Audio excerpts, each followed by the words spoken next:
आखिर में चलते चलते जो बात कुछ अहबाब ने बल्कि कुछ उलमा ने भी इसरार के साथ ये बात फरमाई, क्योंकि आज का जो मौसम है ये फसल कटाई का मौसम है।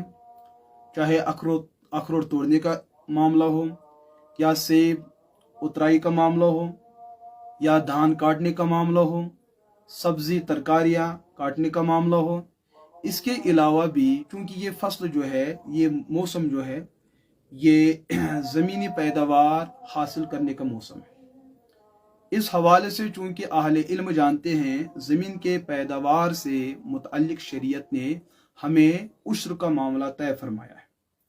उश्र के मसाइल से मुतअल्लिक़ हमारी वादी के अक्सर मुसलमान जो चाहते हैं कि हम उश्र के बारे में जानें, लेकिन मालूमात न होने की वजह से वो इस मामले के अंदर अमानत से काम नहीं ले पा रहे, जिस बात की पेश नज़र बहुत सारे उलमा ने हुक्मन मुझे फरमाया। कुछ तो मेरे अपने हमदर्द साथी हैं, कुछ तो हमारे तलबा जैसे हैं, और कुछ वो है जो हमारे मुतअल्लिकीन हैं बगैर मसलक और फ़िक्र के, जिन्होंने इस चीज़ का इसरार किया है कि उश्र के मामले में तफसीलात के साथ गुफ्तगू हो, उसके फ़ज़ाइल क्या है, उसके मसाइल क्या है, उसके अहकामात क्या है, तफसील के साथ उस मौजू को ज़ेर बहस लाया जाए।